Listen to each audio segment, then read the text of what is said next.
Hello family, Curt Bragg here, Elder Family of Faith Community Church, coming to you with this week's Reflect, where once again we take a look back at this week's service, and we basically just reflect and hopefully answer some questions and with some of the service topics.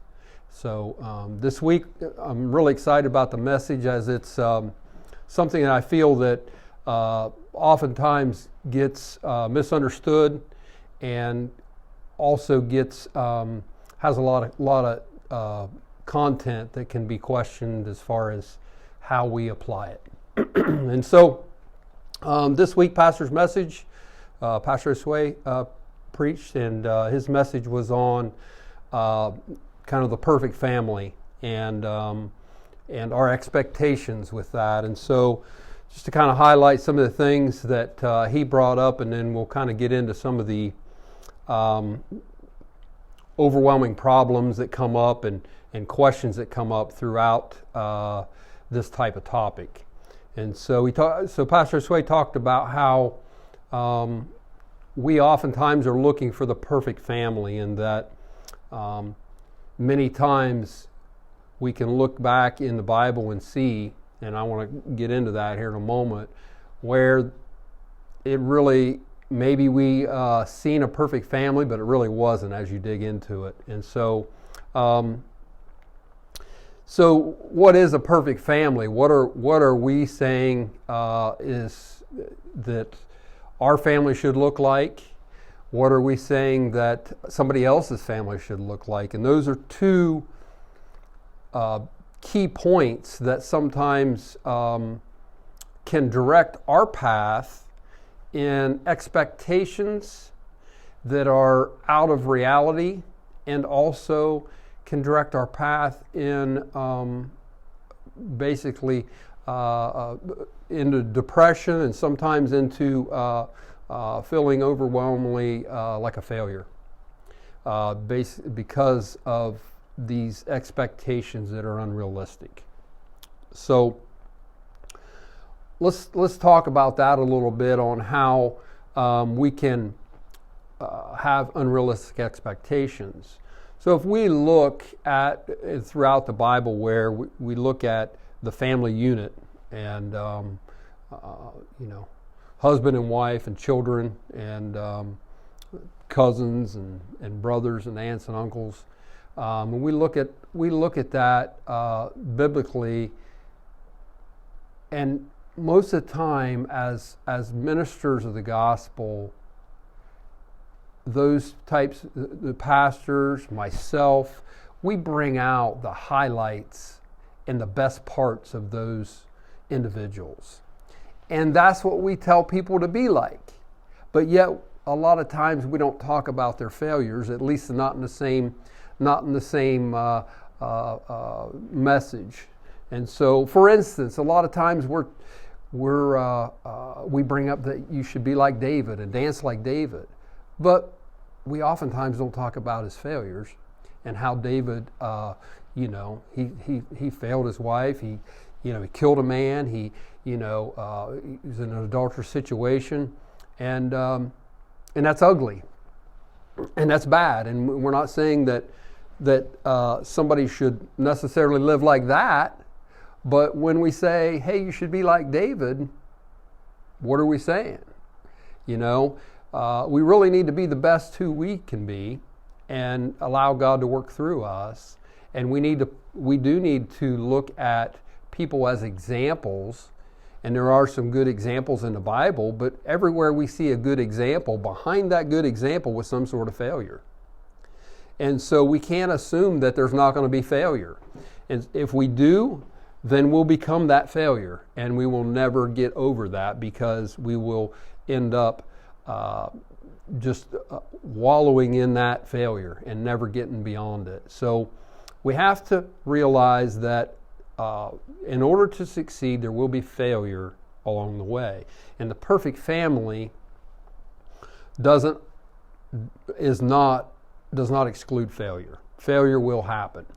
And so I talked about how we look towards others And we sometimes put others on a pedestal, other families, and say, well, look what happened to, her husband, or look what happened to her son. Look at, he's failing in school, or whatever the case may be.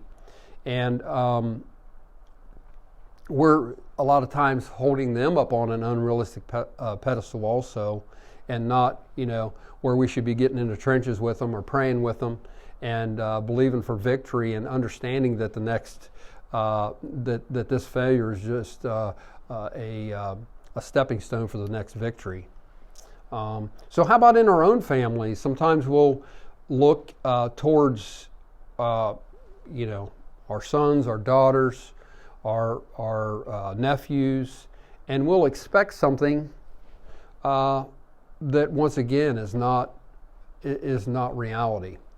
And if they fail, a lot of times we want to hide that failure. And so some key examples of that is that we want our kids to do well, and we want the best for them, and that's not wrong.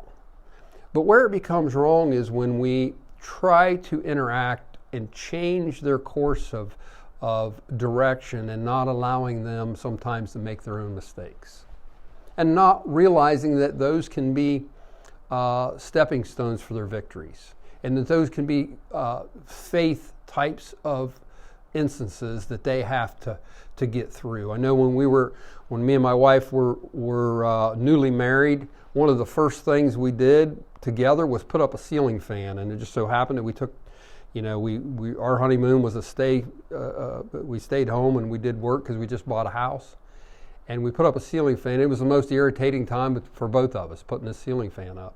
And I tell my kids, and I tell everybody I run into, you need a ceiling fan experience. You need experience that type of situation to where you have to work together to get something done and accomplish something. You need and people have to have those types of experiences on their own. We can't fix that. We can't intercede in a way that, we can intercede in prayer, but we can't jump in and do it for them. And so many times today, that's what we want to do, is we want to make success happen for our children. We want to make success happen for our nephews, for our nieces, for our family. And because somehow we've got this idea of what that perfect family looks like, and failure isn't part of it. And failure can look like many things. It's not just at our work. Sometimes we fail spiritually. And those are important stepping stones to get to our victory also. And to walk in victory, and to be able to then guide somebody else. Guiding somebody and praying for somebody is totally different than jumping into their problem and trying to fix it. And so, there's a balance that's required in our walk with Christ, and that balance is, when do we help? When do we actually reach down and help somebody, and when do we say, this is an experience that you need to get through, and you need to work it out on your own? And so it takes God to know that. Not every experience is identical. There's sometimes we got to get in the trench with them and fight. There's other times we got to reach in and pull them out. And there's other times when they're going to have to fight that out. They're going to have to get through that, And so family is messy, as Pastor Josue said. Family can create a lot of mess, and sometimes even look embarrassing. And we need to just rest in the fact of who we are. The key component here is our identity in Christ. Our identity in Christ allows us and affords us the opportunity to rest in the fact that it don't matter what happens, what somebody else does, or even our own failures, that God will see us through, and that God, my position with God doesn't change because of my failures, and neither does others. And it's a huge weight that is lifted off when you have that type of identity that you can rest in. And you can also allow others, if you know it in yourself, then you can know the identity in others, and you can know that God will see them through, and that just because it looks like you're leaving them stranded or in a position that they're working through something on their own, that God will see them through. And so my points here today are to just basically say the same thing as Pastor Josue said, and then that's that family is messy, and that we sometimes have to work through our mess. We have to have self-confidence in who the Lord is and who the Lord's made us to be, and know our identity. And we also have to see that others' messes is not something that we can necessarily control, and we need not to judge them according to that mess. We need to we need to basically hold them to the same identity of who they are in Christ that we would hold ourselves. And so hopefully this helps. There's a lot to this, and there's a lot more I'd like to get into, but know who you are in Christ, and as a family, work to make it, make yourself victorious by what the Lord's doing in you and working through your problems.